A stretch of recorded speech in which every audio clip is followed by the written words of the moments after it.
Halo, saya Dino Patijala di New York City. Sebagai speechwriter dari mantan Presiden SBY, saya merasa bangga dan terharu melihat pidato Presiden Prabowo Subianto dalam sidang Majelis Umum PBB hari ini 23 September 2025.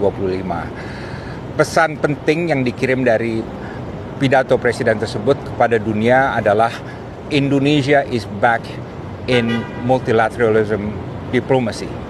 Indonesia is back in multilateral diplomacy. Dan ini penting karena ada persepsi dunia bahwa dalam 11 tahun terakhir ini, karena Presiden Joko Widodo tidak pernah sekalipun menghadiri secara fisik sidang Majelis Umum di PBB, maka ada kesan bahwa Indonesia memunggungi diplomasi multilateral, ya.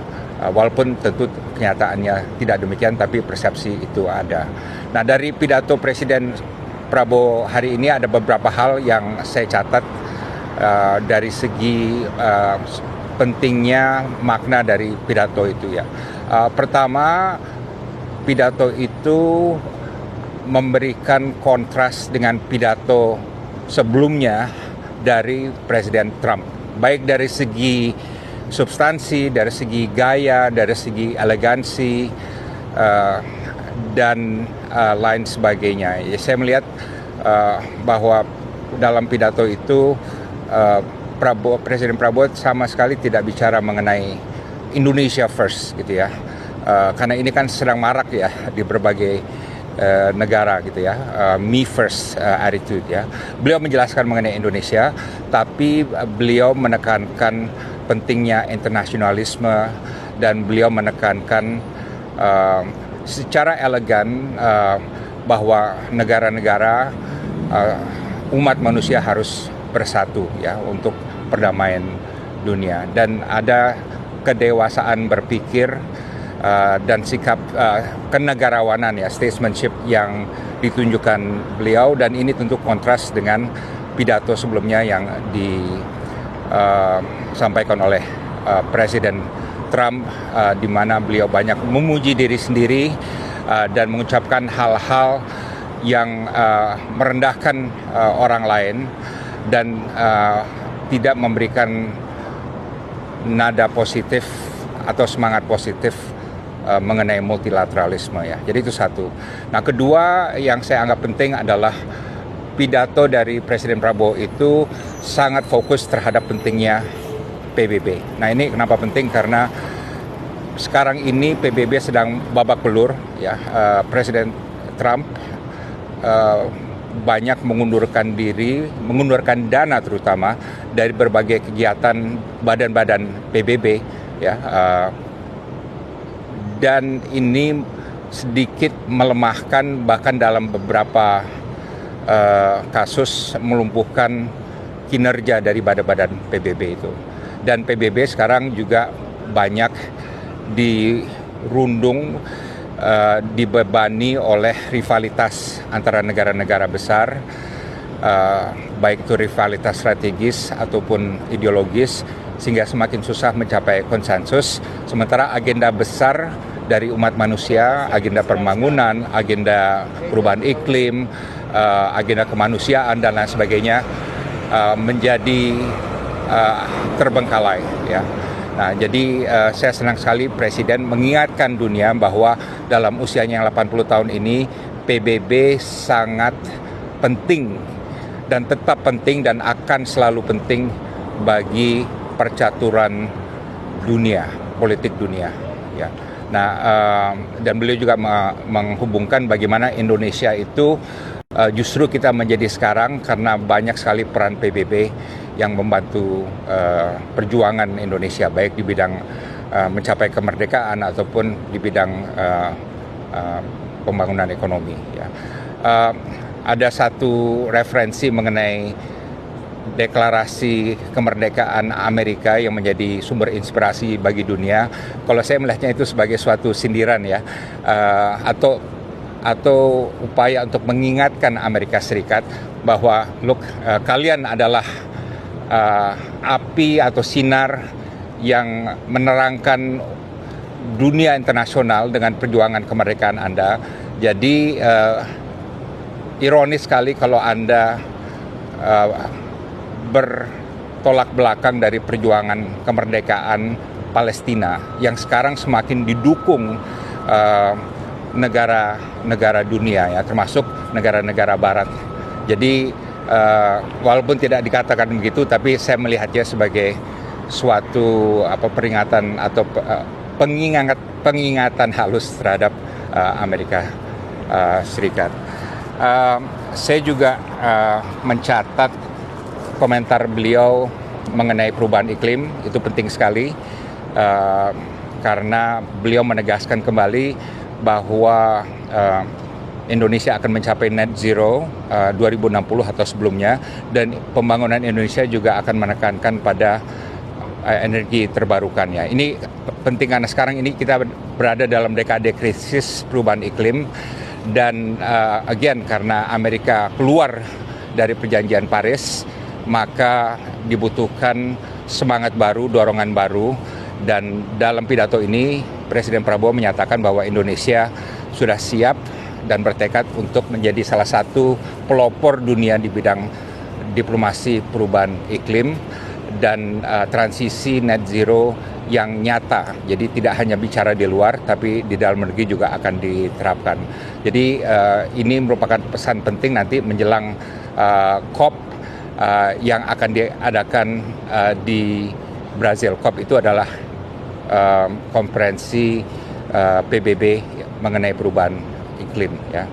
Saya juga senang penekanan beliau pada pentingnya Sustainable Development Goals dan berbagai agenda pembangunan lainnya. Mengapa? Karena sekarang ini ada kecenderungan di mana banyak negara-negara Barat yang mengalihkan keuangannya, pendanaannya untuk kepentingan strategis, pertahanan, persaingan, rivalitas, dan lain sebagainya, ketimbang untuk kepentingan pembangunan, terutama Sustainable Development Goals ya. Jadi dalam pidato ini Presiden Prabowo mengingatkan bahwa tren ini kita harus kembalikan lagi.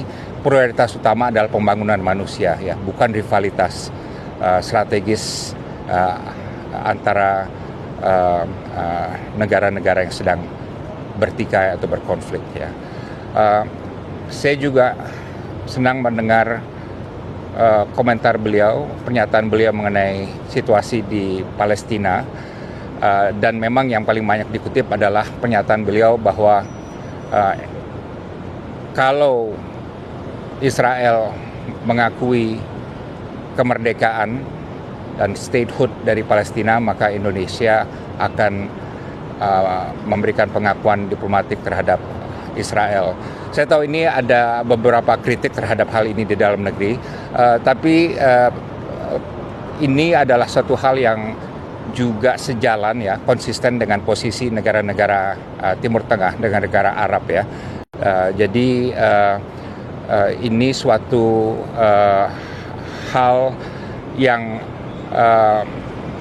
penting bagi Indonesia dinyatakan di forum PBB ya oleh Presiden Prabowo, dan mudah-mudahan dapat memberikan momentum baru bagi usaha untuk merealisir solusi dua negara ya. Karena sebagaimana kita tahu sekarang ini yang paling memperhatikan adalah semakin redupnya prospek kemerdekaan Palestina dan semakin tidak percaya pemerintah Israel terhadap solusi dua negara, termasuk di Amerika Serikat sendiri juga tidak percaya, bukan tidak percaya, semakin mundur dari solusi dua negara tersebut.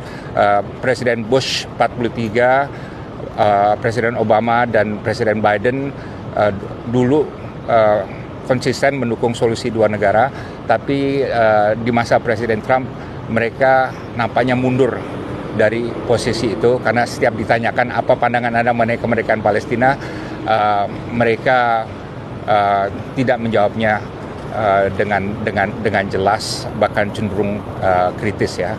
Dan ini tercermin dalam perdebatan di PBB baru-baru ini antara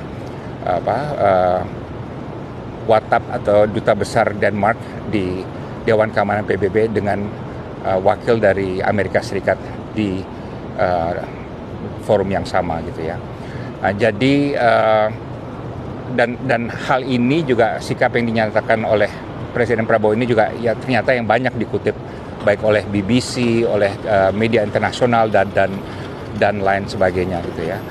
Dan again saya tekankan bahwa ini sejalan dengan posisi negara-negara Arab dan dunia Islam lainnya ya. Tapi dan bukan hanya terbatas pada Arab dan dunia Muslim aja, tapi juga sebagian besar dari negara-negara dunia ya. Nah, saya juga senang melihat ada statement bahwa Indonesia akan meningkatkan peran dalam pasukan perdamaian PBB dan bahkan bukan hanya menyumbang 20.000 tentara, tapi juga bersedia untuk membantu pembiayaannya ya. Dan saya kira ini suatu hal yang signifikan karena selama ini mindset kita adalah kita mau ikut dalam pasukan perdamaian tapi kekurangan dana atau agak sulit untuk ikut memberikan dukungan dana. Dan pernyataan dari Presiden Prabowo ini merupakan sikap yang konsekuen ya, bahwa kita serius ingin membantu perdamaian dunia, termasuk dalam aspek yang paling sulit ya, yaitu aspek pendanaan. Dan ini kita tahu sendiri bahwa sekarang ini anggaran pemerintah lagi sangat terjepit ya, dan bahkan bahwasanya beliau bersedia memberikan pernyataan itu menandakan bahwa komitmen Indonesia untuk pasukan perdamaian dunia itu sangat kuat atau semakin kuat ya. Dan terakhir tentu apa yang dinyatakan beliau mengenai Abrahamic, pentingnya sekarang umat manusia apapun agamanya ya, apakah Islam, Kristen, Yahudi, Buddha, Hindu dan lain sebagainya, mereka harus tetap menjaga kerukunan dan persatuan ya. Ini saya kira penting sekali karena kalau kita lihat hubungan antar umat akan semakin sulit sekarang ini ya, karena apa yang terjadi di Gaza ya. Semangat anti-Islam, Islamofobi, dan juga sikap anti-Semitism ya semakin meningkat ya di berbagai negara ya. Dan ini akan menimbulkan suatu kondisi sosial dan politik dan bahkan ekonomi dan keamanan yang kurang baik ya. Makanya kita harus tetap mendukung dan terus percaya pada solusi dua negara yang akan melahirkan negara Palestina yang merdeka dan berdaulat, dan yang sama pentingnya bisa hidup dengan damai dengan Israel nanti tanpa adanya pertikaian, konflik dan kebencian ya. Jadi saya kira pidato dari Presiden Prabowo Subianto ya, hari ini adalah suatu pidato yang bersejarah dan a speech to remember ya, pidato yang akan diingat dan akan dipelajari oleh mudah-mudahan mahasiswa hubungan internasional Indonesia dan dunia akademisi Indonesia. Dan saya senang beliau menyatakan hal-hal ini dalam urutan ketiga, yang berarti sebetulnya adalah salah satu urutan pertama ya di kalangan negara-negara Global South ya, negara-negara selatan ya, karena Presiden Lula juga kan dari Global South gitu, right? Jadi beliau menampilkan pandangan yang kontras, yang berbeda dalam perdebatan umum ini, dan inilah memang yang dibutuhkan oleh dunia, suatu perdebatan yang tulus ya, yang nyata, yang tajam dan konstruktif ya, tidak caci maki, tidak merendahkan orang, tapi penuh dengan solusi dan semangat internasionalisme, semangat kebersamaan pada saat di mana dunia ini memang sedang going in the wrong direction, dan pada saat di mana multilateralisme sedang sakit ya. Jadi saya berikan 2 thumbs up ya, 2 thumbs up. Ini hanya satu karena satunya lagi megang gimbal. two thumbs up untuk Presiden Prabowo dalam pidatonya. Saya sekali lagi dan seluruh bangsa Indonesia saya yakin cukup sangat bangga dan terharu ya. Terima kasih, saya Dino Patijalal di New York City sedang mencari kebab di belakang ini ya, jam 1 pagi karena saya baru tiba dari Bogota, Kolombia ya. Thank you very much. Assalamualaikum warahmatullahi wabarakatuh. Love you all.